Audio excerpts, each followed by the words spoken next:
Healthy lifestyle की हम बात करते हैं, वो हेल्दी आखिर है क्या, ताकि हमें इन लोगों की ज़रूरत ना पड़े।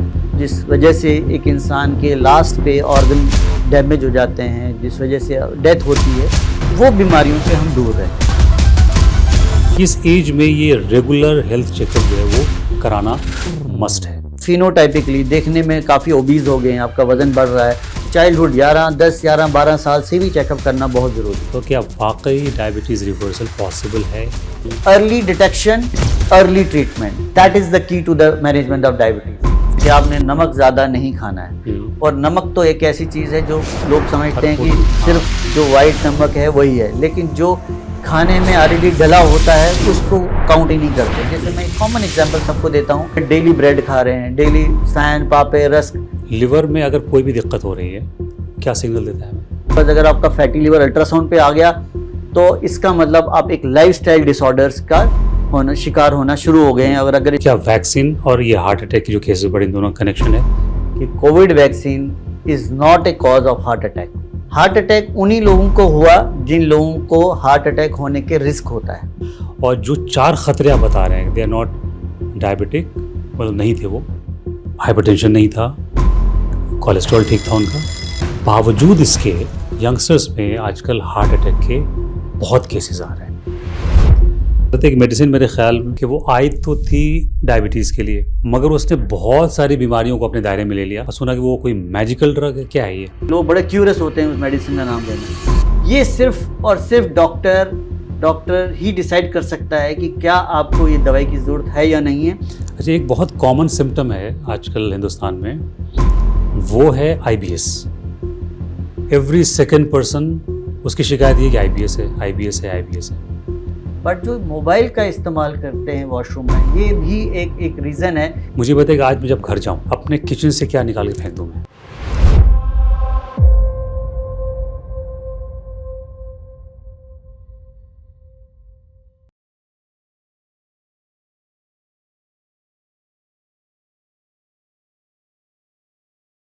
इस पॉडकास्ट को मैं शुरू करूं उससे पहले आपको एक वादा करना होगा कि आप इस पॉडकास्ट को आखिर तक ज़रूर देखिएगा। ये डिस्क्लेमर है आपके लिए।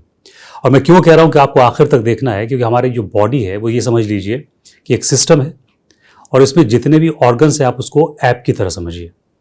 तो उस ऐप में अगर कुछ गड़बड़ी होती है, उस ऑर्गन में अगर कुछ भी गड़बड़ी होती है, तो वो उसका नोटिफिकेशन आता है, जिस तरह से हमारे मोबाइल पे आता है। तो हमारी बॉडी के जो ऑर्गन्स है वो हमें सिग्नल देते हैं कि वहाँ कुछ गड़बड़ है, आप उसको ठीक कीजिए। जिस तरह आप नोटिफिकेशन पे नज़र रखते हैं, आपको बिल्कुल उसी तरह से उस नोटिफिकेशन पे, उस सिग्नल्स को ध्यान रखना है। और मैं क्यों कह रहा हूँ आपको पूरे एपिसोड को देखना है, वो इसलिए कि आपकी फैमिली का कोई भी फ़र्द, चाहे वो किसी भी उम्र के हों, उनके लिए पॉडकास्ट बेहद बेहद बेहद ज़रूरी है। कोई भी सिस्टम जो काम करता है वो एंड्रॉयड या iOS पे काम करता है, तो वो हमारे डॉक्टर होते हैं। तो आज जो डॉक्टर है, आप उनको ये समझ लीजिए कि वो iOS भी हैं, वो एंड्रॉयड भी हैं, वो तमाम ऐप्स को ठीक से चलाने का तरीक़ा बताएंगे। शेख डॉक्टर लगा देता हूँ, डॉक्टर शेख यासिर इस्लाम, कंसल्टेंट फिजिशियन हैं, प्रोफेसर हैं, डायबिटीज़, हाइपरटेंशन, लिवर, किडनी और जितनी बीमारियां आपके बॉडी में हो सकती हैं और जितने ऑर्गन्स आपके जिस्म में हैं, वो तमाम चीज़ों के डॉक्टर हैं। डॉक्टर साहब, बहुत बहुत इस्तकबाल है आपका। बहुत बहुत शुक्रिया मुझे अपने इस प्रोग्राम में बुलाने के लिए। और आपने शुरुआत बहुत ही बेहतरीन अल्फाज से की है कि जैसे कि आपने बोला कि हम बाकी मोबाइल और बाकी सिस्टम्स और बाकी अपने गैजेट्स का बहुत ध्यान रखते हैं, लेकिन एक चीज़ सबसे ज़्यादा इग्नोर करते हैं, वो है जो आपकी हेल्थ। बिल्कुल, जो गॉड ने, जो अल्लाह ने आपको अता फरमाई है, जो बेसिकली जिसका सबसे ज़्यादा आपको ध्यान देना चाहिए, बट लोग ज़्यादातर उसी को इग्नोर करते हैं। जी, सबसे पहला सवाल जो मैं आपसे जानना चाह रहा हूँ वो ये कि एक ज़माना था जब हम OTC से बहुत घबराते थे, ओवर द काउंटर जो मेडिसिन मिल जाती थी, तो वो कहते अरे भाई ये बहुत डेंजरस है। अब ये हो गया है कि हम चूँकि गैजेट्स के इतने आदी हो गए हैं कि every second person is health influencer. हम वो वीडियो देखते हैं, अच्छा ये, अरे इससे तो स्किन अच्छी हो जाएगी, इससे तो लिवर डिटॉक्स हो जाएगा, इससे किडनी डिटॉक्स हो जाएगा, पता नहीं क्या क्या हो जाएगा, इससे बाल अच्छे हो जाएंगे, और हम मेडिसिन के नाम पर, सप्लीमेंट के नाम पर कुछ भी ले लेते हैं। तो मैं सबसे पहला सवाल जो आपसे जानना चाह रहा हूँ कि जो हेल्दी लाइफस्टाइल की हम बात करते हैं, वो हेल्दी आखिर है क्या, ताकि हमें इन लोगों की ज़रूरत ना पड़े। ये बात बिल्कुल सही फरमाई आपने कि लोग आजकल सोशल मीडिया से बहुत ज़्यादा इन्फ्लुएंस होते हैं। कोई भी इंसान जिसके पास कोई बेसिक मेडिकल डिग्री भी नहीं है, कोई आगे एक्सपर्टाइज नहीं है किसी भी हेल्थ के बारे में बात करने के लिए, वो लोग बात करते हैं। लोग उसके फॉलोअर्स को देख के कि इतने मिलियन फॉलोअर्स हैं, इतने मिलियन व्यूज़ हैं, और उसको वो फॉलो करते हैं, चाहे उस एडवाइस का कोई साइंटिफिक एविडेंस है या नहीं है, वो उस पर नहीं जाते। अब आपने बात कही कि एक हेल्दी लाइफस्टाइल क्या होती है। देखिए क्या होता है कि हेल्थ एक इम्पॉर्टेंट चीज़ है जिसमें पूरी वर्ल्ड में WHO ने, गवर्नमेंट ने, हम सब ने, हमारा जो सब मकसद यही होता है कि हम एक हेल्दी लाइफस्टाइल गुजारें। तो हेल्दी लाइफस्टाइल हम इस चीज़ को बोलेंगे कि प्राइमरली जो हमारी बीमारियां हैं, जो जिस वजह से एक इंसान के लास्ट पे ऑर्गन डैमेज हो जाते हैं, जिस वजह से डेथ होती है, वो बीमारियों से हम दूर रहें। अब वो बीमारियां से दूर रहने के लिए बहुत सारे प्रिवेंटिव मेजर्स होते हैं। एक होता है प्राइमोर्डियल प्रिवेंशन, कि मतलब हम ऐसी लाइफस्टाइल अपनाएं कि हमें जो बीमारियां उससे दूर रहें, जैसे हाइपरटेंशन है, डायबिटीज है, हाई कोलेस्ट्रॉल है। ये बेसिकली एक स्टार्टिंग चीजें लाइफस्टाइल डिसऑर्डर्स की होती हैं, जिससे हमें अल्टीमेटली हार्ट, किडनी और लीवर फेलियर अल्टीमेटली हो जाता है। तो वो लाइफस्टाइल अपनाएं जिससे हमें ये चीजें ना हो, ताकि हम एंड ऑर्गन डैमेज का शिकार ना हो। तो उस हेल्दी लाइफस्टाइल को अपनाने के लिए बहुत सारे तरीके होते हैं। एक हमारी डाइट इंपॉर्टेंट है, हमारा लाइफस्टाइल कैसा हम गुजारते हैं, हम फिजिकल एक्टिविटी कैसा है, वो कैसे गुजारते हैं, और हमारा जो चेकअप है, रेगुलर चेकअप, वो कराना बहुत जरूरी होता है। सो दैट हम किसी भी तकलीफ को पहचानने के लिए पहले अर्ली स्टेज में पकड़ लें उसको, और ताकि वो जो बीमारी है काफी एडवांस स्टेज में हमारे पास ना पहुंचे। आपने अर्ली चेकअप की बात की, प्रिवेंटिव हेल्थ के लिए बहुत इंपॉर्टेंट है। किस एज में, और साल में या 2 साल में या 6 महीने पे, किस एज में ये रेगुलर हेल्थ चेकअप जो है वो कराना मस्ट है?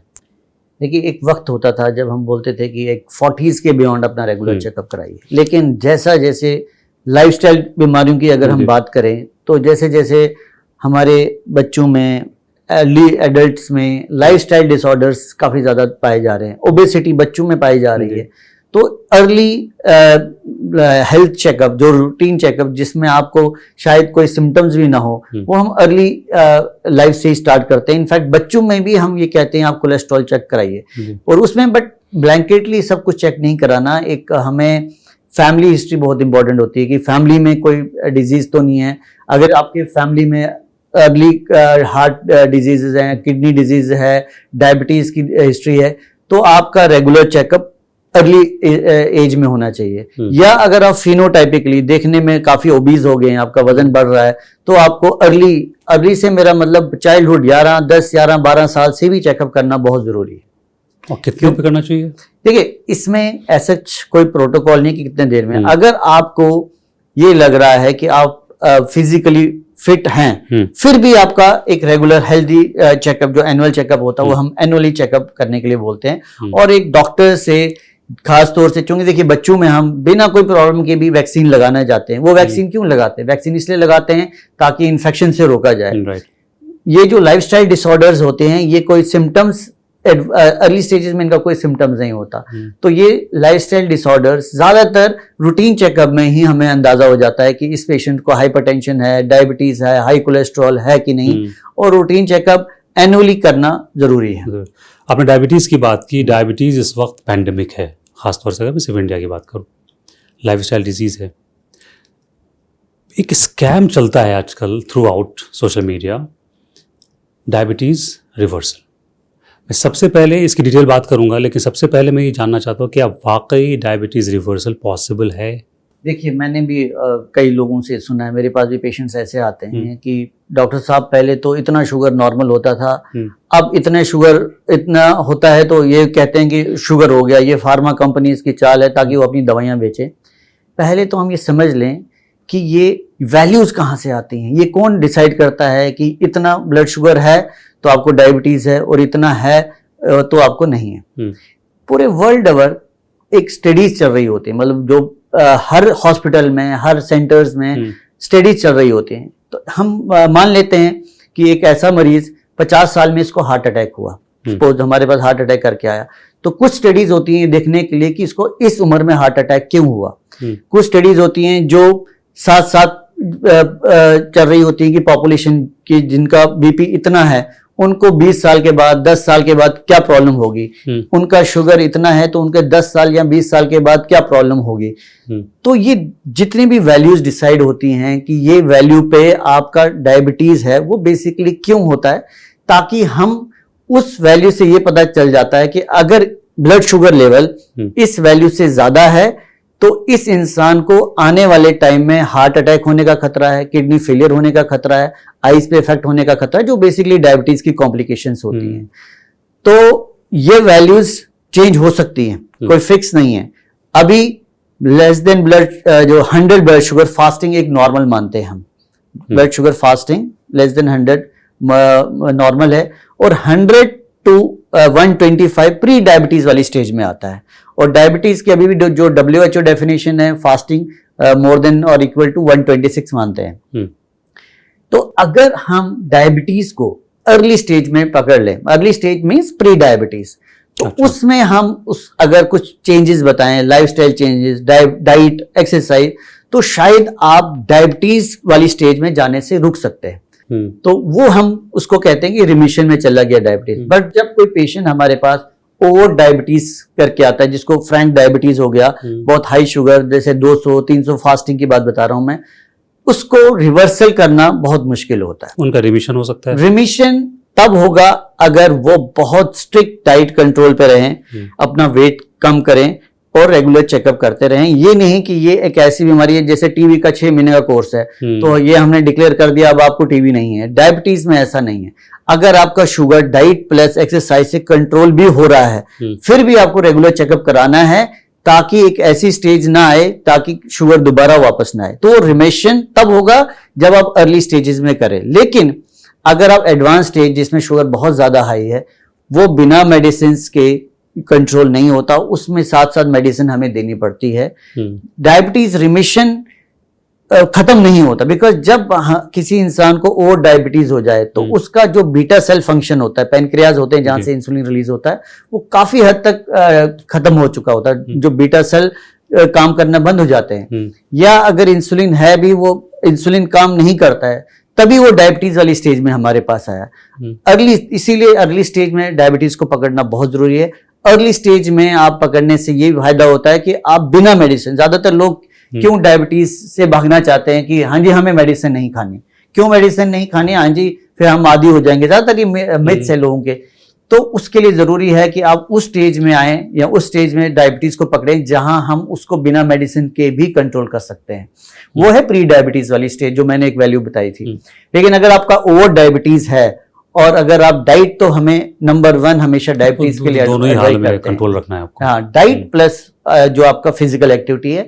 लेकिन अगर आपको कोई डॉक्टर ये कह रहे हैं कि आपको मेडिसिन की जरूरत है तो फिर आपको डेफिनेटली मेडिसिन लेनी है। फिर आप जितना डिले करें, आपको यकीन नहीं आएगा, सबसे ज्यादा कॉम्प्लिकेशन डायबिटीज की फर्स्ट ईयर में होती है। मतलब किसी को डायग्नोज हुआ डायबिटीज और उसने अपना ट्रीटमेंट अगर डिले किया, वो सोचा कि मैं अभी तक दवाई नहीं खाऊंगा, जो डायबिटीज से रिलेटेड कॉम्प्लिकेशन है, आंखों पे इफेक्ट आना, नर्व्स पे, किडनी पे और हार्ट पे, वो सबसे ज्यादा पहले साल में ही होता है। और वो कॉम्प्लिकेशन हम रिवर्स नहीं कर पाएंगे अगर हम चाहे शुगर को बाद में कंट्रोल क्यों ना करें। तो early detection, early treatment, that is the key to the management of diabetes. तो अगर आप डायबिटीज की कॉम्प्लिकेशन से बचना चाहते हैं, इसको पहले ही पकड़ना जरूरी है और एग्रेसिवली फर्स्ट ईयर में कंट्रोल करना बहुत जरूरी है। मैं व्यूअर्स को ये बता दूं कि ये जो हम सोशल मीडिया पे एड्स देखते हैं कि अगर आप इंसुलिन ले रहे हैं, अगर आप मेटफॉर्मिन पे है या किसी और मेडिसिन पे हैं तो वो रिवर्सल हो जाएगा। तो डॉक्टर साहब के मुताबिक ये पॉसिबल नहीं है। अगर आप प्री डायबिटिक हैं तो किसी हद तक वो रिवर्स किया जा सकता है। मेरे ख्याल से ये स्कैम लोगों को पता होना चाहिए, इसलिए मैंने जानना चाहा था। अब एक बहुत लेमैन के तौर पर मुझे समझाइए कि ब्लड में ग्लूकोज है, उसका लेवल हाई हुआ, सो ही हुआ कि हमारा शुगर लेवल बढ़ा हुआ है। अब हमने इंसुलिन ले लिया या कोई टैबलेट ले ली, कोई मेडिसिन ले ली, तो ब्लड में वो ग्लूकोज का लेवल कम हो गया। बॉडी में तो मेरे ग्लूकोज है, वो कहाँ जाता है? कहीं तो वो जाके स्टोर हो रहा होगा ना। मैं वही समझाना चाह रहा हूँ, थोड़ा मैकेनिज्म समझाऊं मैं आपको क्या होता है कि जो भी हम खुराक खाते हैं, जो भी हम लेते हैं, वो अल्टीमेटली ग्लूकोज में ही कन्वर्ट होती है, चाहे हम कुछ भी खाएं, और वो हमारे इंटेस्टाइन से लीवर में जाती है। तो लीवर हमारा स्टोरेज ऑर्गन होता है, मतलब जो हम खाना खाते हैं वो स्टोर होता है, वो लीवर में ही होता है। और वहां से फिर बॉडी को, क्योंकि ग्लूकोज हमारे हर सेल को चाहिए, क्योंकि वो हमारा बेसिक फ्यूल है, शुगर, ग्लूकोज, तो वो ग्लूकोज कहाँ से आता है? लीवर से। लीवर उसको metabolism, glyco, different metabolic mechanism होते हैं जो वो ब्लड में रिलीज करता रहता है शुगर। जब आपका इनटेक ज्यादा है कैलोरीज का, खुराक ज्यादा है जितना बॉडी को रिक्वायरमेंट नहीं है, तो लीवर उसको ग्लूकोज के फॉर्म में स्टोर नहीं करेगा, वो उसको फैट के फॉर्म में स्टोर करेगा। तो मैं ये गलत नहीं हूंगा अगर मैं ये बोलूंगा कि first stage of diabetes is fatty liver. तो अगर आपने देखा होगा अक्सर लोगों को फैटी लीवर और डॉक्टर के पास जाते भी हैं, बोलते हैं तो फैटी लीवर है, कुछ नहीं है। अगर आपका फैटी लीवर आ गया तो ये मान के चलिए कि अगर आपने अभी ध्यान नहीं दिया तो आपको मे बी 1 डिकेड और 2 डिकेड्स डाउन द लाइन आप एक डायबिटीज वाली स्टेज में आ जाएंगे। फैटी लीवर का मतलब ही होता है कि आपका जो इंटेक है वो आपकी बॉडी में उतना जरूरत नहीं है और ना ही आप उसको इतना कंज्यूम कर रहे हैं, तो बॉडी उसको लीवर में फैट की तरह स्टोर कर रही है। और जब फैट में स्टोर हो गया तो फैट हमारा विसरल फैट जो कहलाता है, वो क्या करता है? वो इंसुलिन को काम नहीं करने देता। क्या होता है कि बॉडी को ऐसा लगता है कि शुगर हमें नॉर्मल रखनी है। पैनक्रियाज होते हैं जो इंसुलिन को रिलीज करते हैं, तो पैनक्रियाज शुगर नॉर्मल रखने के लिए रिलीज करते रहते हैं इंसुलिन। तो वो इंसुलिन जो है एक वक्त ऐसा आता है, क्योंकि वो ओवर प्रोडक्शन कर रहा है इंसुलिन का ताकि ब्लड शुगर नॉर्मल रहे, ओवर प्रोडक्शन की वजह से एक ऐसी स्टेज आती है जहां पैनक्रियाज में इंसुलिन खत्म हो जाता है, एग्जॉस्ट हो जाता है। और वही एक स्टेज में पेशेंट ज्यादातर हमारे पास आते हैं जहां पे डायबिटीज या तो इंसुलिन बिल्कुल खत्म हो गया है, या अगर है भी वो प्रॉपर्ली काम नहीं कर पा रहा है, जिसको हम इंसुलिन रेजिस्टेंस बोलते हैं, बिकॉज ऑफ द फैट, क्योंकि फैट इतना ज्यादा है, विसरल फैट, कि वो इंसुलिन हमारा काम नहीं कर पा रहा है। शुगर नॉर्मल रखना जरूरी है, क्योंकि अगर हाई शुगर होता है ब्लड में, क्योंकि ultimately blood is basically the vessel, जहां वो सिर्फ कैरी करता है हमारे हर मसल्स, हमारे हर ऑर्गन्स पे शुगर पहुंचाने के लिए। शुगर को जाना है मसल में, मसल में कैसे जाएगा? उसके लिए की चाहिए, सेल्स में की चाहिए, की है इंसुलिन। इंसुलिन आपका ब्लड से मसल में ले जाएगा, लेकिन चूंकि इंसुलिन नहीं काम कर रहा है, इंसुलिन रेजिस्टेंस हो गया है, तो वो शुगर मसल में जाने के बजाय आपके ब्लड में ही रहता है। तो जब ये शुगर ब्लड में रहता है तो ये आपके छोटी छोटी आर्टरीज जो होती हैं उनको डैमेज करना शुरू हो जाता है, आइज को इफेक्ट करना शुरू हो जाता है, आपकी नर्व्स की आर्टरीज को डैमेज करना शुरू कर जाता है।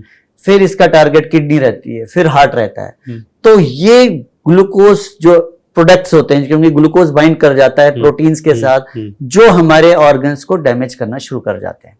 और अल्टीमेटली जो हमारे पास पेशेंट्स आते हैं वो ज्यादातर आइस प्रॉब्लम, जिनकी विजन चली गई होती है, nerves neuropathy, numbness, tingling sensation, सुनपन होना बहुत कॉमन है डायबिटीज में, इस स्टेज में आते हैं।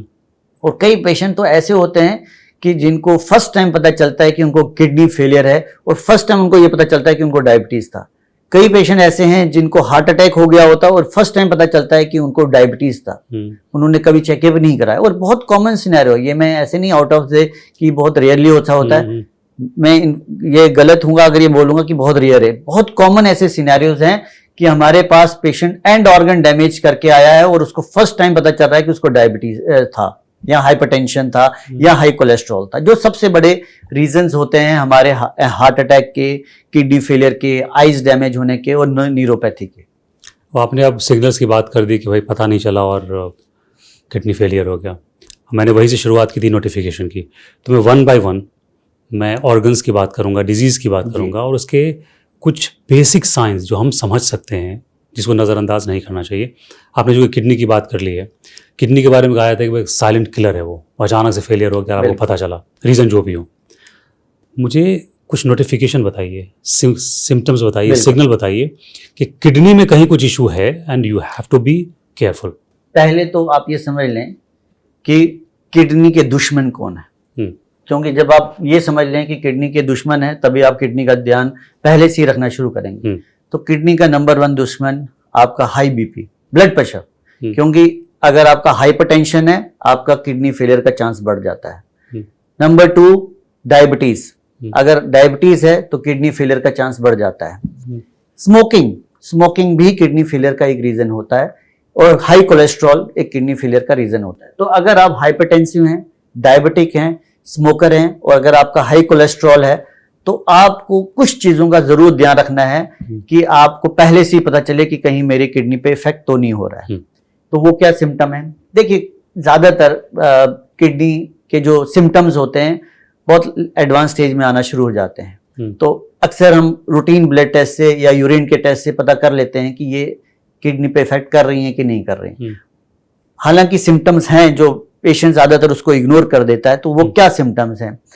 अगर आप रात में, जैसे इंसान सो जाता है और रात में उसको पेशाब के लिए उठना पड़ रहा है बार बार, तो ये समझ लीजिए कहीं ना कहीं किडनी पे आपका कुछ इफेक्ट आ रहा है, जिसको हम नॉक्चूरिया बोलते हैं, रात में पेशाब के लिए उठना। तो एक तो ये इंपॉर्टेंट सिम्टम है। चेहरे के आसपास, जो आंखों के आसपास सूजन आ जाना, क्योंकि किडनी की जो स्वेलिंग है वो आईज में पहले आती है। हार्ट की जो किडनी, अगर किसी को हार्ट की प्रॉब्लम है या लीवर की प्रॉब्लम है, उसकी स्वेलिंग जो है लेग्स में पहले आती है। तो किडनी की अगर स्वेलिंग, किडनी की वजह से अगर कोई स्वेलिंग आ रही है तो आपके पफी आईज होना शुरू हो जाती हैं, कि आपकी आंखों के आसपास स्वेलिंग आना शुरू हो जाती है अर्ली मॉर्निंग खास तौर से। ये भी एक इंपॉर्टेंट सिम्टम है जिससे ये हमें अंदाजा हो जाता है कि शायद किडनी फेलियर का शिकार हो रहे हैं। यूरिन में ब्लड आना, कि अगर हल्का सा ब्लड आना शुरू हो गया है तो ये बहुत इंपॉर्टेंट सिम्टम है कि किडनी इफेक्ट होना शुरू हो गई है। या आपका बीपी जो पहले किसी दवाई से कंट्रोल होता था और अब वो अचानक से आप देख रहे हैं कि वो बीपी अब आपका कंट्रोल ही नहीं हो रहा है उस दवाई से जो आप कई सालों से खा रहे थे। अब आपका बीपी सडनली शूट अप हो रहा है, क्योंकि हमारी बॉडी में किडनी का सबसे इंपॉर्टेंट फंक्शन ये होता है कि हमारे ब्लड प्रेशर को रेगुलेट करती है। तो अगर आपका किडनी फेलियर होना शुरू हुआ है, किडनी डिजीज होना शुरू हुआ है, तो आपका बीपी कंट्रोल नहीं होगा उन दवाइयों से जो आप ऑलरेडी शायद ले रहे हैं, या अचानक से शूटअप हो जाएगा बीपी, जो आप बोलेंगे तो मेरा बीपी तो कभी हाई नहीं होता था, अब अचानक से शूटअप होने लगा है। तो ये भी एक इंपॉर्टेंट सिम्टम है किडनी फेलियर का। ये तो है सिम्टम जो ज्यादातर लोग शायद इतना नहीं समझ पाते, तो इसीलिए हम कुछ टेस्ट एडवाइस करते हैं, खास तौर से डायबिटिक पेशेंट्स में, हाइपरटेंसिव में, जो हमें पहले ही बता देता है कि क्या इस पेशेंट को आने वाले 10 साल में, 5 साल में किडनी फेलियर तो नहीं होगा। तो उस टेस्ट का मैं नाम बता भी देता हूं क्योंकि बहुत इंपॉर्टेंट टेस्ट है, अक्सर लोग इस टेस्ट को नहीं कराते। वो है urine ACR, urine albumin creatinine ratio, ACR, UACR। बहुत सिंपल टेस्ट है, ज्यादा महंगा टेस्ट नहीं है, गवर्नमेंट में फ्री में हो जाता है, प्राइवेट में भी अगर आप कराना चाहें तो ज्यादा महंगा टेस्ट नहीं है।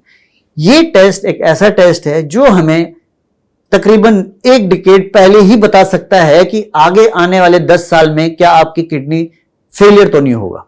ये 10 साल पहले बता देगा? बिल्कुल।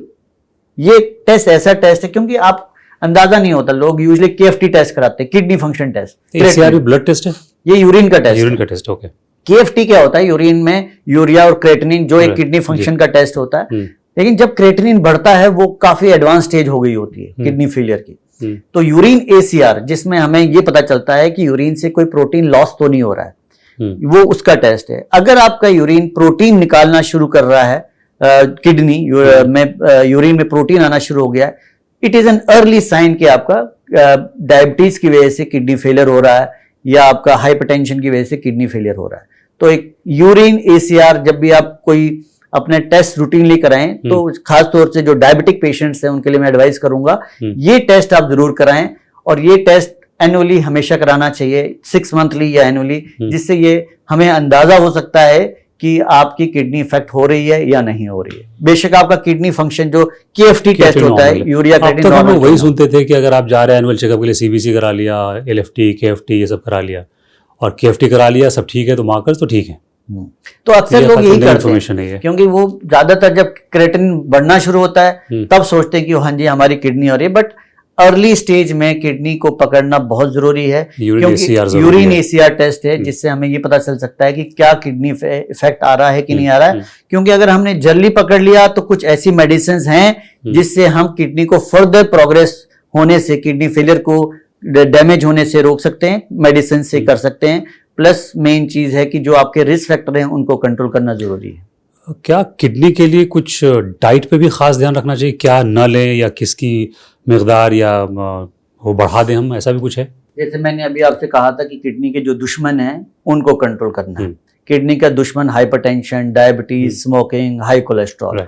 तो जो डाइट हम हाइपरटेंशन के लिए बोलते हैं वो जिसमें सबसे इंपॉर्टेंट है लो सॉल्ट इंटेक, कि आपने नमक ज्यादा नहीं खाना है। और नमक तो एक ऐसी चीज है जो लोग समझते हैं कि सिर्फ जो व्हाइट नमक है वही है, लेकिन जो खाने में ऑलरेडी डला होता है उसको काउंट ही नहीं करते। जैसे मैं एक कॉमन एग्जांपल सबको देता हूं कि आप बेकरी के प्रोडक्ट्स जितने भी होते हैं उसमें सोडा डला होता है, और सोडा भी नमक होता है। बेसिकली हमें सोडियम से परहेज है, सोडियम क्लोराइड वो नमक का है, लेकिन सोडा होता है उसमें भी नमक होता है। तो अगर हम बेकरी के प्रोडक्ट्स ज्यादा कंज्यूम कर रहे हैं, बेशक आप ये सोचें कि मैं नमक नहीं खा रहा हूँ, बट डेली ब्रेड खा रहे हैं, डेली सैन, पापे, रस्क जो कॉमन हमारे ब्रेकफास्ट होता है, कुकीज ले रहे हैं, उसमें भी नमक इंटेक का ज्यादा होता है। प्लस कुछ खास तौर से जो हमारे पैकेज थिंग्स आते हैं उनमें सॉल्ट कंटेंट बहुत ज्यादा होता है। जितने भी चिप्स, ये पैकेट वाली चीजें, बहुत ज्यादा सॉल्ट होता है इनमें। तो वो पेशेंट को तो पता ही नहीं होगा कि मैं नमक खा रहा हूँ कि नहीं खा रहा हूँ, उनमें सॉल्ट कंटेंट बहुत ज्यादा होता है। तो जब भी कोई चीज आप खरीदें या खाएं, उसका सोडियम कंटेंट जरूर देखें कि सोडियम कितना है, क्योंकि अगर आप सोडियम कंजप्शन ज्यादा कर रहे हैं तो आपका बीपी भी बढ़ेगा और आपके किडनी पे भी इफेक्ट आएगा।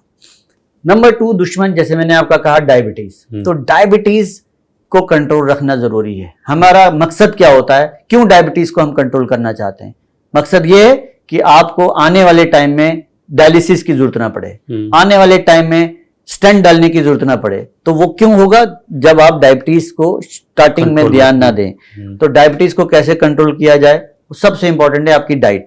तो डायबिटीज की डाइट क्या होती है कि हमें कार्बोहाइड्रेट्स का इंटेक कम करना है। अब ये कार्बोहाइड्रेट्स क्या होते हैं?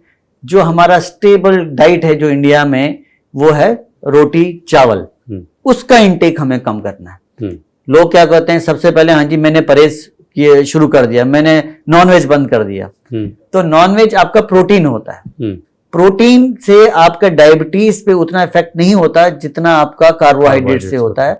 तो रोटी, चावल और मैदा ये शुगर के लिए बहुत नुकसान पहुंचाता है। तो इसका इंटेक कम करना है, प्रोटीन का इंटेक बढ़ाना है, क्योंकि इंडिया में प्रोटीन का इंटेक बहुत कम होता है। हम लोग एक प्लेट भर के चावल लेते हैं, दाल थोड़ी सी लेते हैं। इसका उलट ज्यादा होना चाहिए, दाल ज्यादा होनी चाहिए, चावल कम होना चाहिए, रोटी कम होना चाहिए। तो कार्बोहाइड्रेट्स कम लें और प्रोटीन्स का कंजप्शन ज्यादा रखें। तो ये डायबिटीज के लिए डाइट बहुत इंपॉर्टेंट होती है। एंड कोलेस्ट्रॉल के लिए आपका ऑयल, फैटी ऑयली चीजें खाना कम है, सो दैट आप अपना कोलेस्ट्रॉल लेवल नॉर्मल रखें। ये तो रही डाइट्स के बारे में जो हम हाइपरटेंशन, डायबिटीज और कोलेस्ट्रॉल के लिए कहते हैं। इसके अलावा फिजिकल एक्टिविटी, देखिए चूंकि हमारा सीडेंटरी लाइफस्टाइल है, सीडेंटरी लाइफस्टाइल से क्या होता है कि बॉडी को जो कैलोरीज बर्न करनी होती है वो नहीं कर पाते। तो जो रिकमेंडेशन है कि 30 to 45 minutes in a day, 5 days in a week, अगर आप ब्रिस्क वॉक भी करें दैट इज गुड इनफ कि आप अपना चीजें कंट्रोल कर सकते हैं। बट लोग ये भी नहीं कर पाते। लोग तो हार्डली 2-3 हजार कदम या इवन उससे भी कई बार, जिनका खास तौर से सिटिंग जॉब होता है, ये नहीं करते। यहाँ पे आपको मैं रोकूंगा डॉक्टर साहब। हाँ, आपने अभी सेडेंटरी लाइफस्टाइल की बात की, आपने वॉक की बात की, ब्रिस्क वॉक की बात की।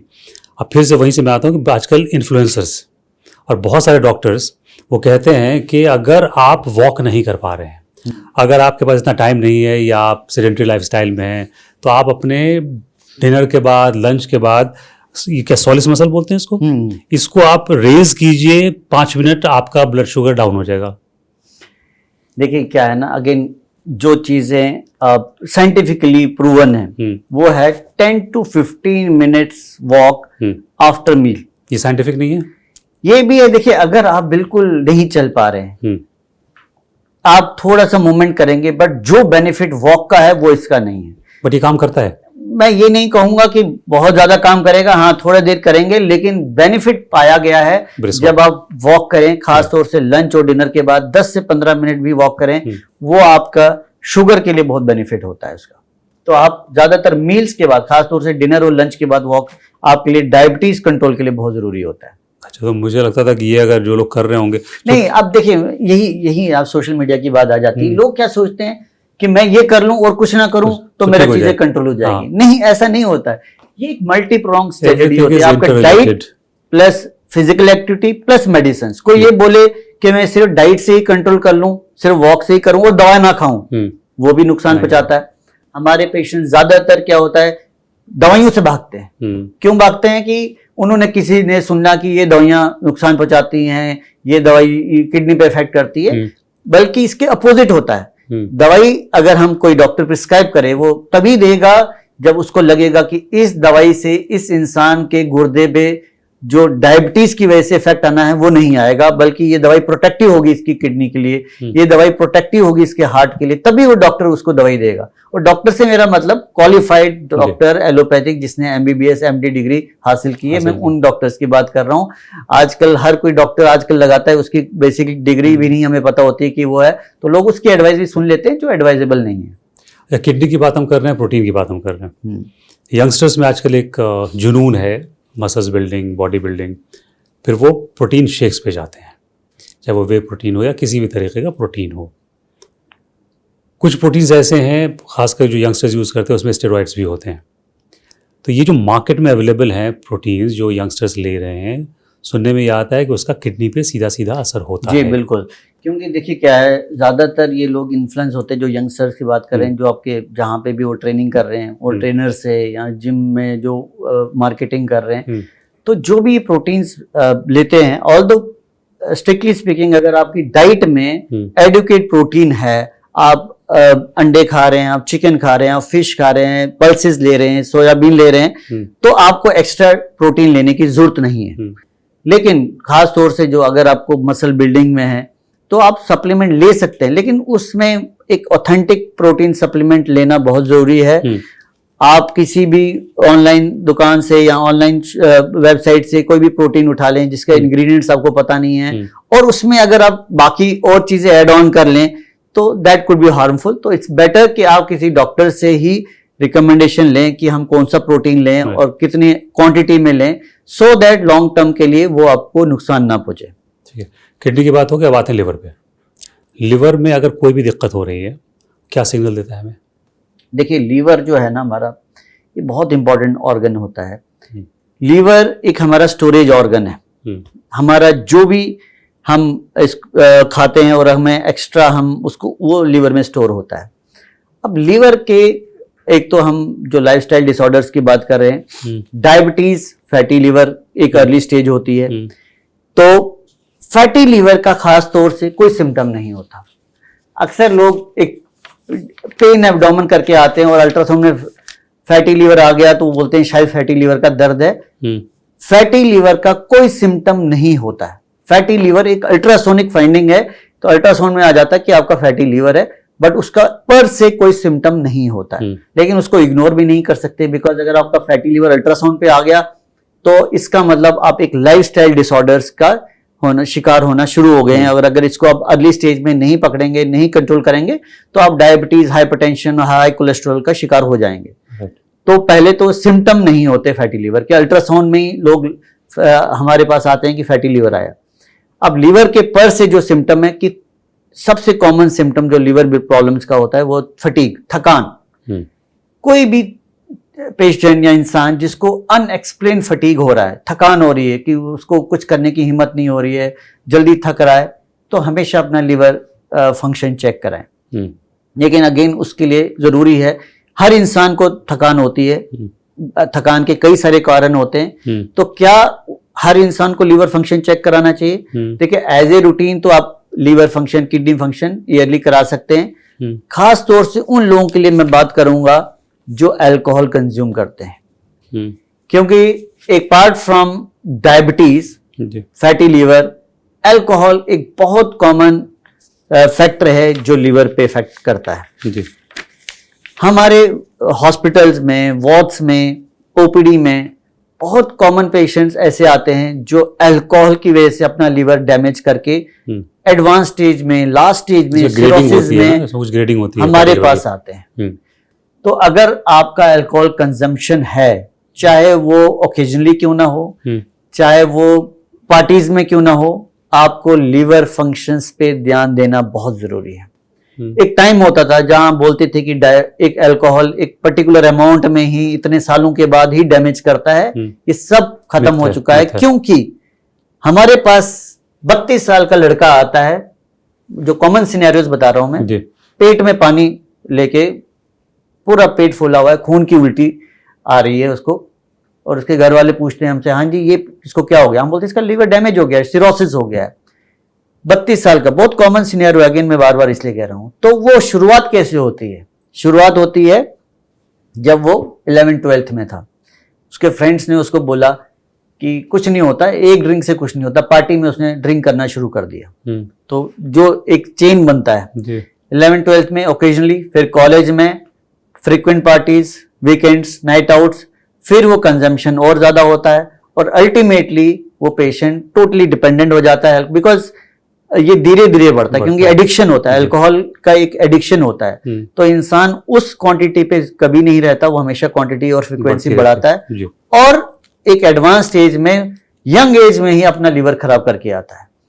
तो अल्कोहल के लिए तो अब बेसिक यही है कि हर जगह गाइडलाइंस में यही आया है कि आप अल्कोहल से जितना दूर रहें उतना अच्छा है, क्योंकि अल्कोहल एक बहुत बड़ा रीजन है लीवर फेलियर का।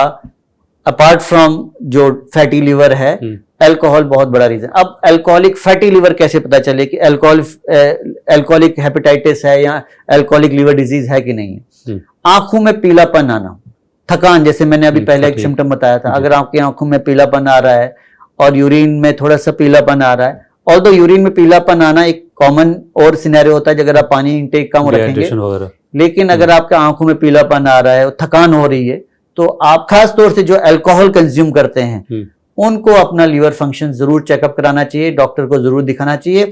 और इसके भी स्टेजेस होते हैं, alcoholic fatty liver, alcoholic hepatitis, फिर फाइब्रोसिस होता है, और फिर सिरोसिस होता है। और बहुत सारे पेशेंट्स तो कंप्लीट सिरोसिस वाली स्टेज में हमारे पास ही आते हैं, जब वो लास्ट स्टेज में होते हैं, जिसका ट्रीटमेंट सिर्फ ट्रांसप्लांट होता है और कोई ट्रीटमेंट नहीं होता। नॉन अल्कोहलिक जो है उनका फिर आजकल non alcoholic fatty liver disease, जिसको नैश एंड NAFLD बोलते हैं, वो मेटाबॉलिक डिसऑर्डर्स में आता है। मेटाबॉलिक मतलब जिनका ओबेसिटी, वजन बढ़ जाता है, वो फैट जो मैं अभी बात कर रहा था, फैट जो हमारा एक्स्ट्रा डाइट की वजह से एक्यूमुलेट होता है, वो फैट आपके लिवर को डैमेज करना लगता है। तो उसमें भी सिम्टम्स अगेन वही, थकान होना, कई बार पीलापन आना, आंखों में पीलापन आ जाता है, और एडवांस स्टेजेस में उसमें भी पेट में पानी जमा हो जाता है, जिसको हम एसाइटिस बोलते हैं, और कई बार खून की उल्टियां होती हैं, बट वो काफी एडवांस स्टेजेस होती हैं। बट हम इसको पकड़ने के लिए सिर्फ टेस्ट हैं जो आपको बता सकते हैं कि जैसे मैंने किडनी का यूरिन ACR टेस्ट बोला, वैसे ही आपका फाइब्रोस्कैन एक बहुत कॉमन टेस्ट है आजकल हम बोलते हैं। ब्लड टेस्ट से भी हमें अंदाजा हो जाता है। ALT एक टेस्ट होता है, एक सिंपल टेस्ट होता है लीवर का, जिससे ये हमें पता चलता है कि क्या आपका लीवर पे इन्फ्लेमेशन होना स्टार्ट हुआ है कि नहीं हुआ है। तो अगर आपका ALT बढ़ना शुरू हुआ है, तो ये मान के चलिए कि आने वाले कुछ सालों में आपका लीवर डैमेज हो सकता है। अच्छा, मैं ऐसे कुछ लोगों को जानता हूँ जो नॉन अल्कोहलिक हैं, वेजिटेरियन हैं, कोई डिजीज़ नहीं है, नॉन डायबिटिक, और कोई भी डिजीज़ नहीं है। वन फाइन डे उनको लगता है कि टेस्ट करवाया तो पता चलता है कि फैटी लीवर है। जी, मैं वही बता रहा हूँ, जैसे आपने बिल्कुल दुरुस्त कहा, देखने में हेल्दी, बिकॉज इंडिया में आपका जो फिनोटाइप है, ओवरऑल ओबेसिटी शायद ना भी हो, लेकिन ज्यादातर लोगों का सेंट्रल ओबेसिटी होता है। देखने में फिट कि लीन एंड थिन इंसान है, बट पेट निकला हुआ है।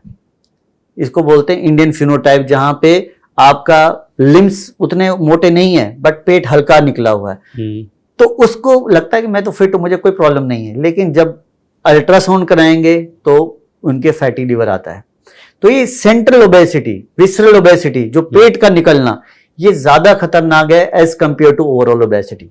तो इसीलिए इंडिया में एक जेनेटिकली हमारा प्रीडिस्पोजिशन होता है कि हम जो भी खाते हैं वो ज्यादातर हमारा पेट ही निकलता है। अब उसकी वजह क्या है क्या नहीं, हमारे जीन्स में कुछ ऐसा प्रीडिस्पोजिशन है, तो वो एक ज्यादा खतरनाक चीज है as compare to overall obesity. तो अगर आप बेशक देखने में आपका BMI जो हम हाइट और वेट के हिसाब से कैलकुलेट करते हैं, वो नॉर्मल क्यों ना हो, लेकिन अगर आपका पेट निकलना शुरू हुआ है, खास तौर से हम एक जो सेंटीमीटर की बात करें तो मेल्स में मोर देन 90 सेंटीमीटर और फीमेल्स में मोर देन 85, तो आप समझ लीजिए कि आपका एक फैटी लीवर या विसरल फैट बढ़ रहा है, तो आपको खास तौर से फिर अपना ध्यान रखना चाहिए। तो कैसे रिवर्स किया जाए फिर? Fatty liver totally reversible stage होती है। सबसे अच्छी बात यह है कि फैटी लीवर को हम रिवर्स कर सकते हैं। तो मुझे लगता है कि अभी जानना चाह रहे होंगे हमारे व्यूवर्स कि वो पॉइंट्स बताइए आप कट टू कट क्रिस्प में, फैटी लिवर अल्कोहलिक है, नॉन अल्कोहलिक है, कैसे रिवर्स करें? फैटी लीवर का रिवर्स करने का एक तरीका, पहले तो हम समझे कि फैटी लीवर क्यों होता है। हमारा कैलोरीज ज्यादा है, इनटेक, आउटपुट कम है, तो हमें अपने कैलोरीज को रिस्ट्रिक्ट करना है। हमें खाना कम खाना है, जितना हम खा रहे हैं उससे कंजप्शन कम करनी है। और कई बार हमें लगता है हम खाना कम खा रहे हैं लेकिन वो कैलोरी डेंस डाइट है। जैसे कॉमनली, जैसे मैं अभी वही मैदे की बात कर रहा था, फैटी ऑयली चीजें खाएंगे, बेशक कम खाएंगे लेकिन वो कैलोरीज ज्यादा देता है। आप मैदे की चीजें लेंगे, वो कैलोरीज ज्यादा देता है। तो आपको कैलोरीज को कट डाउन करना है। तो कैलोरीज को कट डाउन करने से आपका पेट तो शायद उतना फुल नहीं होगा, तो क्या कंजम्पशन ज्यादा करें? फ्रूट्स, वेजिटेबल जैसे सैलेड्स है, आपका पेट फुल भी होगा, आपका पेट भरा भरा लगेगा और उतनी कैलोरीज मिलेगी भी नहीं। तो डाइट में आपको कैलोरीज कट डाउन करने के लिए कि आप उसको फाइबर से रिप्लेस करें, आप सैलेड कंजम्पशन करें, प्रोटीन का कंजम्पशन ज्यादा करें, कार्बोहाइड्रेट्स और फैट का कंजम्पशन कम करें। सेकंड पॉइंट आता है फैटी लिवर को रिवर्स करने का, एक्सरसाइज।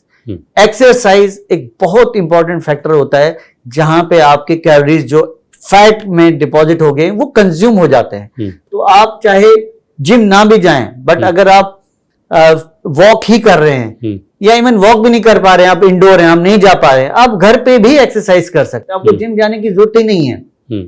आपको स्ट्रेंथ ट्रेनिंग, मसल ट्रेनिंग घर पे भी कर सकते हैं, योगा कर सकते हैं, उनसे भी आपका फैटी लिवर रिवर्स हो सकता है। तो अक्सर लोग मेरे पास आते हैं, डॉक्टर साहब फैटी लिवर की कोई दवाई बताइए। मैं आपको स्टार्टिंग में ही बता रहा हूं, फैटी लिवर की अगर कोई डॉक्टर दवाई दे रहा है, वो ज्यादातर दवाई अप्रूव्ड नहीं होती। दवाई कोई है ही नहीं फैटी लिवर की। Fatty liver is a totally reversible stage और उसको हम सिर्फ डाइट और एक्सरसाइज से ही रिवर्स कर सकते हैं। तो बेटर है कि आप इन लाइफस्टाइल मॉडिफिकेशन पे ज्यादा फोकस करें। फैटी लिवर आप रिवर्स कर सकते हैं। एक बड़ा कॉमन एंड हाई प्रोफाइल आदत होती है लोगों की, वो है लिवर डिटॉक्स। ये क्या ड्रामा है नया? Again wastage of money, no scientific evidence, liver detox is just a myth. कोई फायदा नहीं होता लिवर डिटॉक्स। आपका लिवर खुद डिटॉक्स है। लिवर हमारा, जितने भी हमारे टॉक्सिन्स जो हम खाने में लेते हैं, लिवर का काम ही है उसको, उन टॉक्सिन्स को बॉडी से निकालना। तो लिवर सबसे बड़ा डिटॉक्स होता है। अगर आपका लिवर हेल्दी है, आप वो खुद डिटॉक्सिफाई करता है बॉडी को। आपको लिवर को डिटॉक्स करने के लिए कोई मेडिकेशन, कोई एक्स्ट्रा डाइट की जरूरत नहीं है। It's money minting thing, no scientific evidence. चलिए, लिवर, किडनी, अब आते हैं जो हमारा लाइफलाइन है, हार्ट। कोविड के बाद से और ख़ास तौर से जो वैक्सीन का हुआ उसके बाद से हार्ट अटैक के बहुत मामले बढ़ रहे हैं यंगस्टर्स में। अब ये हर घर में एक डर है, जो कि वैक्सीन ऑलमोस्ट सभी को लग गया है।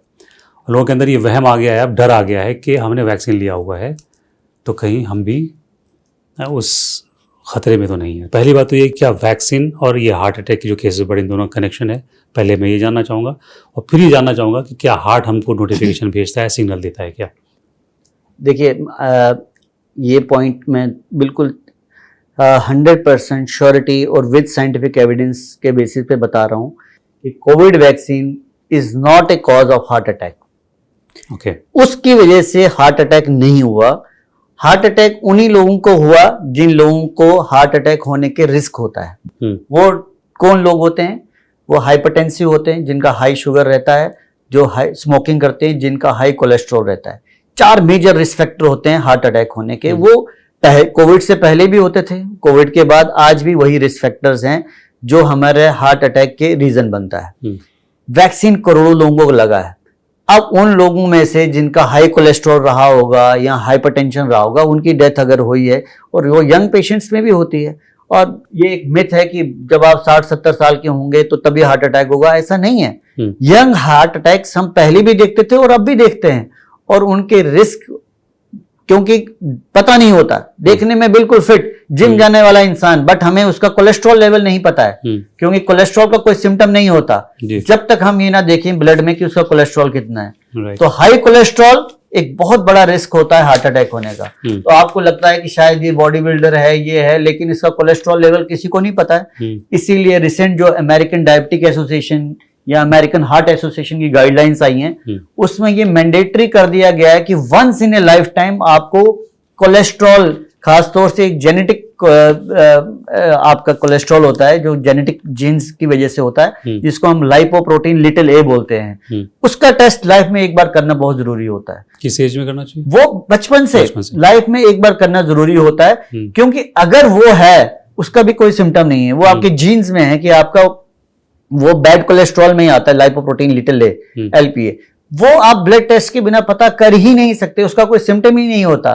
तो उसको अर्ली स्टेज में डिटेक्ट करना जरूरी है, और इसीलिए लाइफ में एक बार वो टेस्ट करना जरूरी है। तो कोलेस्ट्रॉल बिना चेकअप के कभी पता नहीं चलेगा कि क्या आपका हाई है कि नहीं। फिर हार्ट अटैक की क्या सिम्टम्स होते हैं, अगेन मैं वही बात बोलूंगा, रिस्क फैक्टर्स, अगर आपके hypertension, diabetes, high cholesterol, smoking है, तो आप ये मान के चलिए कि आप एक रूम है आपके घर में जिसमें आप 4 चीजें जमा कर रहे हैं। आप सूखी घास, केरोसिन, बस एक चिंगारी की देर है कि आप कभी भी वो हाउस इज ऑन फायर। अगर आप ये चारों चीजों के शिकार हैं, और अगर ये चारों चीजें आपने कंट्रोल में करके नहीं रखी हैं, ये मैं पेशेंट्स को भी बताता हूं, अगर आपके हाइपरटेंशन है, डायबिटीज है, ऊपर से स्मोकिंग भी कर रहे हैं और हाई कोलेस्ट्रॉल है, तो ये रिस्क हमेशा ही रहेगा कि उस इंसान को कभी भी हार्ट अटैक होने का रिस्क है। अब वो कैसे पता किया जाए? वो बिना टेस्ट के नहीं कर सकते कि आपको हाइपरटेंशन है। अगर आप ये सोचे डॉक्टर साहब मैं तो फिट हूं, मैंने तो टेस्ट भी नहीं कराया, मुझे तो कोई प्रॉब्लम ही नहीं है, ये एक बहुत बड़ा मिथ होता है कि मैं फिट हूं, मैंने कोई टेस्ट ही नहीं कराया। और वही सबसे बड़ा रीजन हो जाता है जब अचानक से किसी की डेथ होती है, क्योंकि घर वालों को भी नहीं पता, पेशेंट को भी नहीं पता कि उसको क्या प्रॉब्लम थी। तो कैसे पता किया जाए? पहले तो ये चारों रिस्क फैक्टर्स जो हैं इनको कंट्रोल करना है। इनको अगर हमने कंट्रोल कर लिया तो हमारा रिस्क बहुत कम हो जाता है हार्ट अटैक होने का। फिर है कि क्या सिम्टम्स होते हैं। ज्यादातर जो हार्ट अटैक्स होते हैं वो सडन भी हो सकते हैं या उनके अर्ली सिम्टम्स भी होते हैं।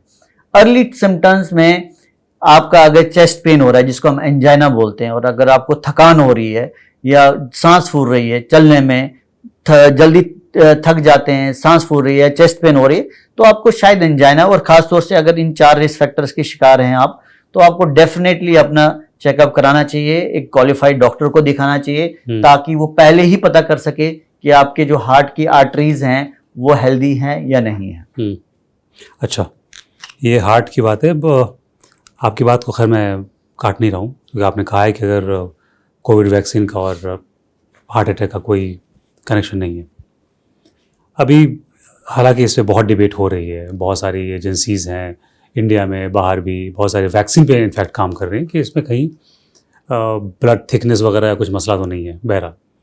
लेकिन यंगस्टर्स में भी देख रहा हूँ मैं, अगर मैं कोविड से हटा भी दूँगा, तो यंगस्टर्स में हार्ट अटैक के बहुत सिम्टम्स हो रहे हैं।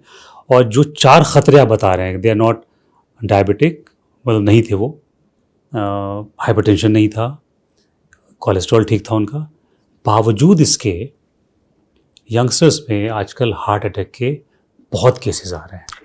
देखिए, ये जो आप कह रहे हैं कि अगर ये 4 मेजर रिस्क फैक्टर्स नहीं है, वो हम कैसे पता चलेगा? क्योंकि कोलेस्ट्रॉल खास तौर से अगर आपने चेकअप कराया है, नॉर्मल है, स्मोकिंग नहीं करते, फिर भी अगर किसी इंसान को हार्ट अटैक होता है, तो उसके और भी रिस्क फैक्टर्स होते हैं जो बेशक रेयर होते हैं लेकिन होते जरूर हैं। जैसे कि मोटापा, वो भी एक रिस्क फैक्टर हार्ट अटैक का है। सीडेंटरी लाइफस्टाइल, एक टाइप ए पर्सनैलिटी होती है, जो बड़े स्ट्रेस लेने वाले लोग होते हैं, जिनका एक टेंडेंसी होती है हर एक चीज में स्ट्रेस लेते हैं, कॉम्पिटिटिव होते हैं, उनको भी हार्ट अटैक होने का रिस्क होता है। बेशक उनको बाकी फैक्टर्स ना हो, बट एक टाइप ए पर्सनैलिटी वाले लोगों को भी एक रिस्क रहता है कि वो हार्ट अटैक का शिकार हो सकते हैं। तो इसलिए क्यों इंसान को बोलते हैं कि आपको स्ट्रेस नहीं लेना चाहिए। स्ट्रेस भी एक बहुत इंपॉर्टेंट फैक्टर होता है जो हार्ट अटैक कर सकता है। लेकिन अगेन मैं यही बोलूंगा, क्योंकि जैसे आपने कहा कि यंगस्टर्स में हार्ट अटैक हो रहा है, यंगस्टर्स में हार्ट अटैक पहले भी होता था, क्योंकि पहले सीसीटीवी सोशल मीडिया का जमाना नहीं था, तो वो वीडियोज उतनी वायरल नहीं होती थी। अब लोग वीडियो देख देख के सोचते हैं कि शायद ये इंसिडेंस बढ़ गया है। इंसिडेंस उतना ही है जितना पहले होता था, क्योंकि ज्यादातर पेशेंट्स हॉस्पिटल में आते हैं। अगर कुछ ऐसा होता कि बहुत ज्यादा इंसिडेंस होता तो हमारे यहाँ तो हार्ट अटैक के पेशेंट्स की तो भरमार होती। In fact incidence pre Covid post Covid almost same है। डेफिनेटली रिस्क फैक्टर्स जो इम्पोर्टेंट है, क्योंकि खास तौर से यंगस्टर्स में आजकल इसलिए देखा गया क्योंकि जो डाइट हमारी, जो हम ज्यादातर फास्ट फूड और ज्यादातर ये पिज्जा पास्ता जिनमें कैलोरीज होती हैं, ज्यादा कैलोरी डेंस डाइट लेते हैं, उसकी वजह से आपका बेशक आप देखने में बिल्कुल फिट हैं, लेकिन आपके आर्टरीज, जो हार्ट की आर्टरीज ब्लॉक होना शुरू हो जाती हैं। तो वो एक बहुत इंपॉर्टेंट फैक्टर है जो शायद पेशेंट को पता भी नहीं होगा कि मेरी आर्टरीज ब्लॉक्ड है, जस्ट बिकॉज क्योंकि उन्होंने बचपन से ही डाइट ऐसी ली है, फिजिकल एक्टिविटी उतनी नहीं की है, तो एक रिस्क हमेशा उसका रहता है। ठीक है, आपने पैकेज फूड की बात की, खाने पीने की बात की। मुझे बताइए आज मैं जब घर जाऊं अपने किचन से क्या निकाल के फेंक दूं मैं, या क्या क्या निकाल कर फेंक दूं? देखिए, पहले तो जितना भी आपके प्रोसेस्ड एंड पैकेज फूड है जो हम ज़्यादातर फ्रिज में रखते हैं, जो लेके आते हैं, जो पैक्ड करके आते हैं, वो बहुत हार्मफुल होता है। वो इनफैक्ट अपार्ट फ्रॉम जो मैं इनकी बीमारियों की बात बोलता हूँ, एक कैंसर का बहुत बड़ा रीजन होता है, बिकॉज जो प्रिजर्वेटिव्स यूज होते हैं ये प्रूवन है कि दे आर कार्सिनोजेनिक। तो हम ज़्यादातर कोशिश ये करें कि फ्रेश फूड लें, पैकेज्ड एंड प्रोसेस्ड फूड को कंज्यूम ना करें, बिकॉज जो कैलोरीज के अलावा कार्सिनोजेनिक भी होता है। प्लास्टिक एक बहुत कॉमन, हम लोग हर एक चीज प्लास्टिक में यूज करते हैं, तो माइक्रो प्लास्टिक्स होते हैं, अगेन एक कार्सिनोजेनिक, जो एक कैंसर का रिस्क बन सकता है। तो ये चीजें, ऑयल का इस्तेमाल कम करें, नमक का इस्तेमाल कम करें, शुगर इनटेक अपना कम करें। जितना भी शुगरी ड्रिंक्स हैं, जूसेस, कोल्ड ड्रिंक, कोई हेल्थ बेनिफिट नहीं होता है इनका, they just give you calories, nothing else. तो वो घरों में नहीं होना चाहिए। ज्यादातर फ्रेश वेजिटेबल्स, फ्रूट्स, वो उसका कंजप्शन बेटर है। आपके जूसेस, बहुत कॉमनली बोलते हैं मैं हेल्दी जूस ले रहा हूँ, हेल्दी जूस लेने के उतने बेनिफिट नहीं है जितने होल फ्रूट लेने के बेनिफिट रहते हैं। तो इस चीज को समझें। और ज्यादातर जो हम लोग ये सोचते हैं कि शायद ये हेल्दी है और पैकेट में आ रहा है, वो ज्यादातर हेल्दी नहीं भी होगा। एक मेडिसिन, 2-3 मेडिसिन की बात करूंगा मैं आपसे। एक मेडिसिन बहुत चर्चे में आजकल, और आई तो थी वो डायबिटीज़ के लिए, फिर वो हेल्थ ओबीज वाले लोग यूज़ करना शुरू कर दिया, और कुछ सेलिब्रिटी ने भी लेकर के उसको थोड़ा मशहूर कर दिया है, वो ओज़ेम्पिक। बिल्कुल।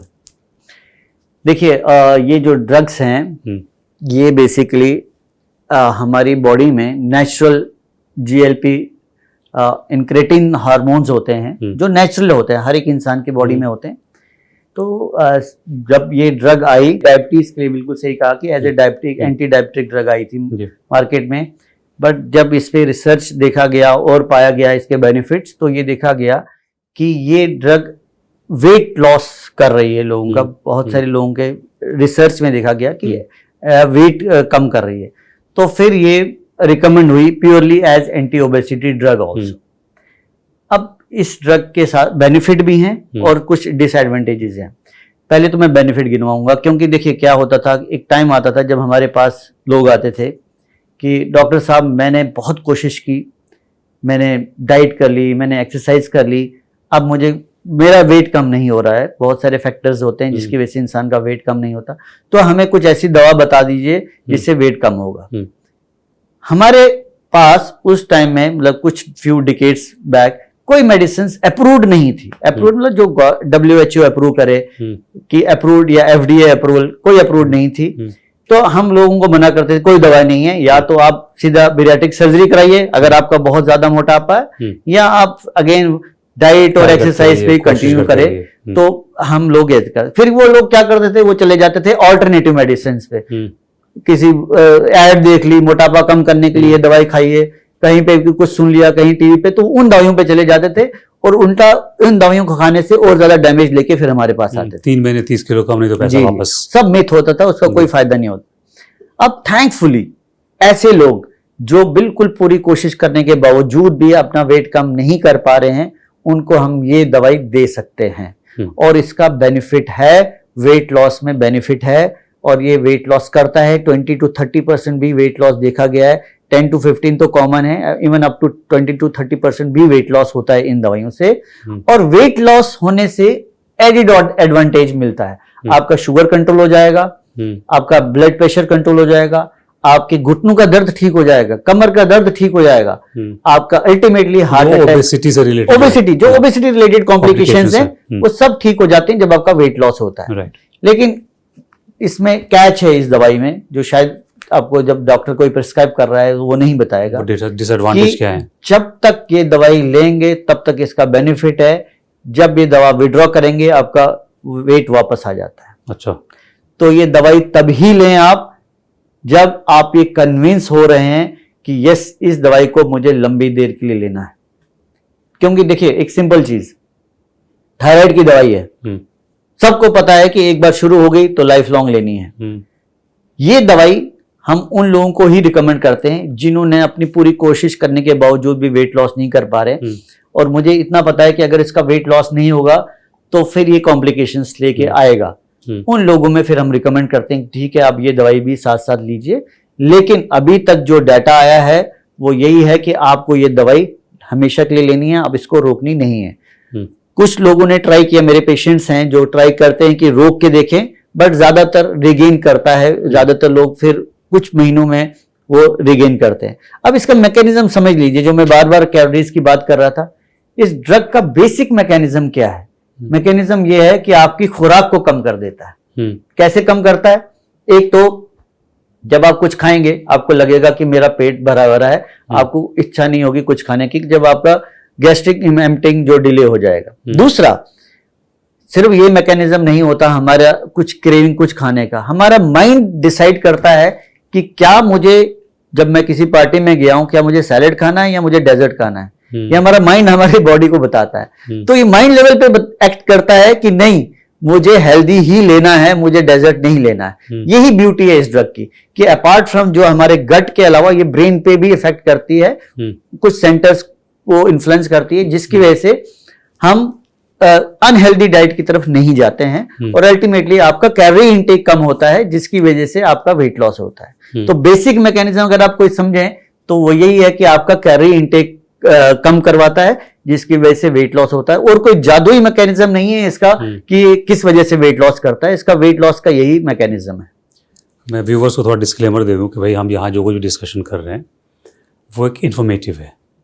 आपको कोई भी मेडिसिन लेनी है, सबसे पहले एक क्वालिफाइड डॉक्टर के पास जाइएगा, अपना सिम्टम बताइएगा, जब वो प्रिस्क्राइब करे आपको कोई भी मेडिसिन, उसके बाद ही लीजिएगा। पॉडकास्ट देखकर, हम उसी के खिलाफ बात कर रहे हैं बार बार, पॉडकास्ट देखकर मेडिसिन लेना शुरू प्लीज मत कीजिएगा। और खास तौर से इन दवाइयों का, क्योंकि एंटी ओबेसिटी ड्रग्स अब इतनी कॉमन हो गई हैं, लोग बिना सोचे समझे, बिना किसी डॉक्टर के सलाह के ये ड्रग्स कंज्यूम कर रहे हैं। मैं एक चीज बताऊंगा, ये these are very serious medicine, मतलब दे आर नॉट जस्ट कि कोई भी टॉफी की तरह ले ले, विटामिन की तरह ले ले। ये हार्मोन्स लेवल पे एक्ट करते हैं, आपके ब्रेन लेवल पे एक्ट करते हैं, आपके गट लेवल पे एक्ट करती हैं। तो ये एक पेशेंट क्राइटेरिया सिलेक्शन होता है जिसमें हम ये देते हैं। हर इस नॉट कि हर एक में ये दवाई देनी है, वो एक डॉक्टर ही बता सकता है कि उसको ये दवाई हमें देनी है या नहीं देनी है। अगर आप ब्लैंकेटली आप ये लेना कंज्यूम करेंगे तो इसके जो साइड इफेक्ट्स हैं वो आना शुरू हो जाएंगे और आप फिर ज्यादा नुकसान करेंगे इस दवाई लेने से रादर देन फायदा। ये बहुत ध्यान देने वाली बात है। एक दूसरी मेडिसिन है, ओज़ेम्पिक की बात करते हैं, 70 साल पुरानी मेडिसिन है, आप लोग प्रिस्क्राइब करते होंगे हमेशा, मेटफॉर्मिन। जी, लेना चाहिए नहीं लेना चाहिए, क्या साइड इफेक्ट्स होंगे, इतना क्यों चर्चा में है मेटफॉर्मिन? देखिए, मेटफॉर्मिन एक नंबर 1 दवाई, जब भी कोई डायबिटिक पेशेंट हमारे पास आता है जिसको हमें एक दवाई शुरू करनी है, वो मेटफॉर्मिन होता है। मेटफॉर्मिन बहुत पुरानी दवाई है। मेटफॉर्मिन उन लोगों को जो टाइप 2 डायबिटीज वाले होते हैं, जिनमें इंसुलिन रेजिस्टेंस ज्यादा होता है, उनको हम प्रिस्क्राइब करते हैं। और ये बहुत ही सेफ दवाई है। इसके साइड इफेक्ट हैं, लेकिन साइड इफेक्ट से ज्यादा फायदे बहुत हैं। तो इसको लॉन्ग टर्म लेने से साइड इफेक्ट कम होते हैं, फायदा ज्यादा होता है। तो कोई भी डॉक्टर अगर आपको मेटफॉर्मिन प्रिस्क्राइब कर रहा है तो वो बिना डॉक्टर की सलाह के बंद नहीं करें।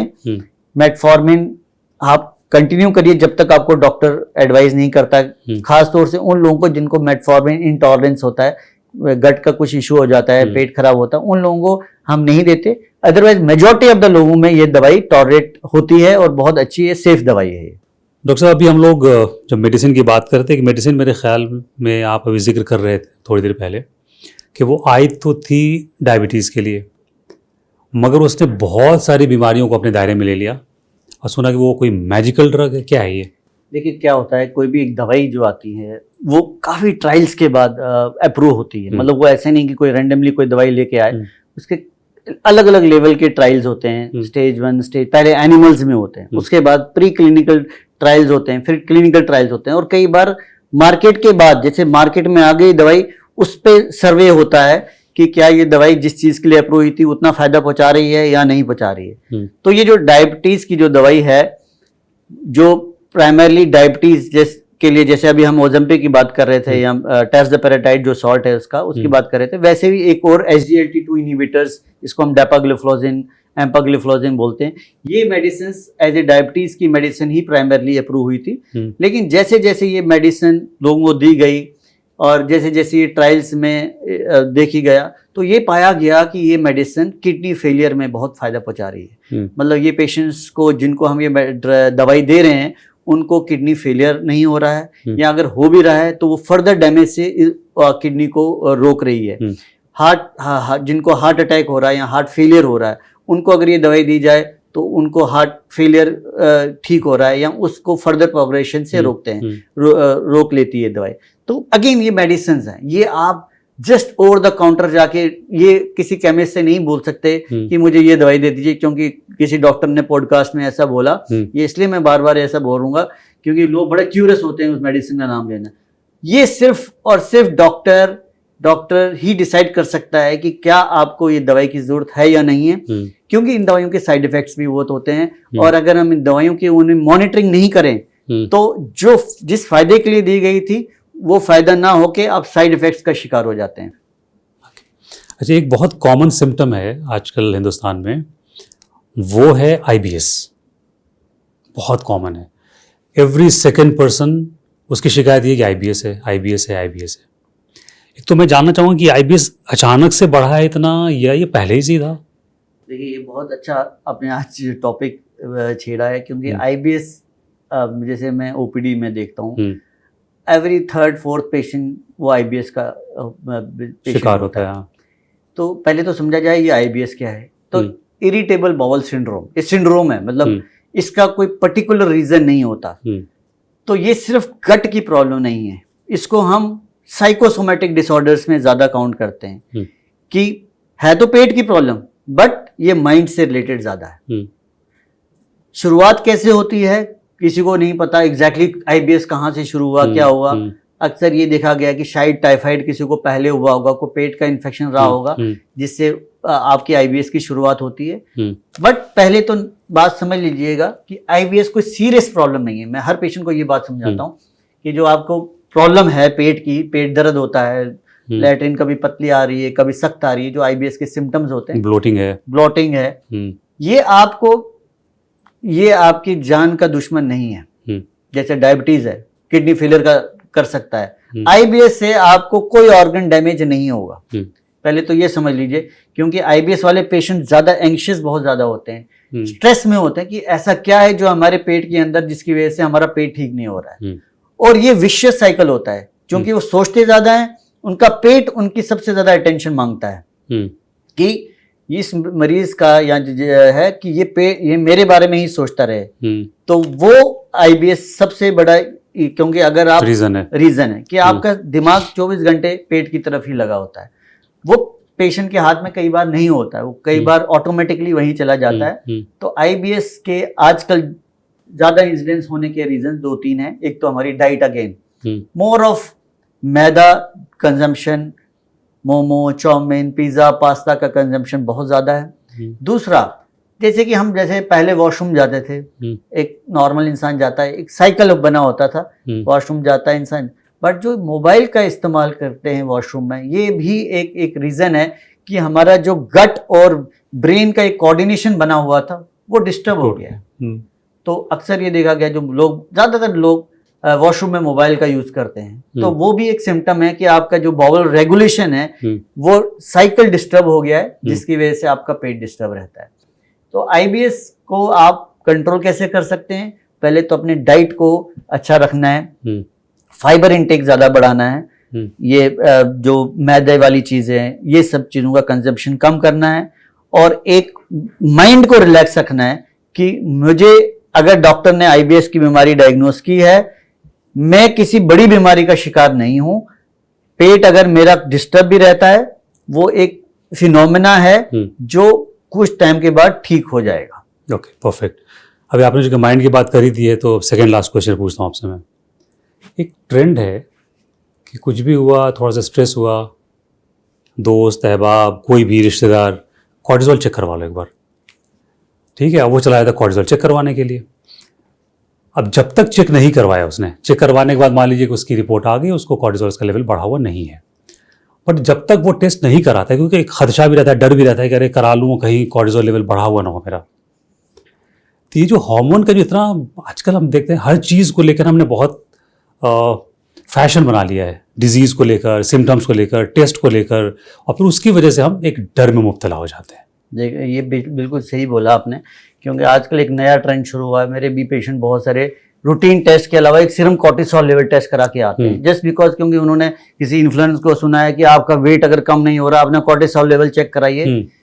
देखिए सीरम कॉर्टिसोल हमारी बॉडी में एक अगेन एन हार्मोन होता है जो हमारे ग्लैंड्स रिलीज करते हैं, वो एक नेचुरली रिलीज करते ही कर रहे हैं। हमारा एक एक्सिस है, पिट्यूटरी ग्लैंड है, हमारा किडनी में एड्रिनल ग्लैंड है, जो एक एक्सिस के अकॉर्डिंग हमारी बॉडी के अकॉर्डिंग कॉर्टिसोल रिलीज करते हैं। राइट। किसी भी इंसान का कॉर्टिसोल लेवल हाई नॉर्मली नहीं होता जब तक उसको कोई बीमारी ना हो। वो बीमारियां कुछ अलग बीमारियां होती हैं और इतनी कॉमन बीमारियां नहीं हैं वो जिससे कॉर्टिसोल लेवल हाई होगा। वो डॉक्टर ही पहचान सकता है, और उसके कुछ सिम्टम अलग होते हैं जिसको हम कुशिंग्स सिंड्रोम, कुशिंग्स डिजीज बोलते हैं। लेकिन कॉर्टिसोल का लेवल चेक करने का रूटीनली कोई फायदा नहीं है, वो जस्ट वेस्टेज ऑफ मनी। उसमें आप बिना डॉक्टर की सलाह के कॉर्टिसोल लेवल नहीं कराएं। वो जो इन्फ्लुएंसर ये बोलते हैं कि अगर आपका वेट नहीं कम हो रहा है तो कॉर्टिसोल, वो सब मिथ है। बल्कि वेट अगर आपका नहीं कम हो रहा है, आप अपना शुगर और इंसुलिन लेवल, ये ज्यादा मैटर करता है कि आपकी बॉडी में इंसुलिन रेजिस्टेंस है, आपकी बॉडी में फैटी लिवर है, विसरल फैट है, वो ज्यादा इंपॉर्टेंट है rather than cortisol level. Cortisol level हम कुछ कंडीशन में जरूर चेकअप कराते हैं, खास तौर से जब हमें ये लगता है कि इस इंसान ने कहीं बाहर की मेडिसिन, जैसे कुछ मेडिसिन होती हैं जो लोग पाउडर फॉर्म में देते हैं और उनको बोल के कि ये दवाई किसी भी गठिया में फायदा पहुंचाएगी, किसी में फायदा पहुंचाएगी, वो ज्यादातर स्टेरॉइड्स होते हैं और वो ही स्टेरॉइड्स बाद में बॉडी पे नुकसान कर लेते हैं और उसकी वजह से फिर बॉडी में बहुत सारी बीमारियां हो जाती है। तो उसमें हम चेकअप कराते हैं।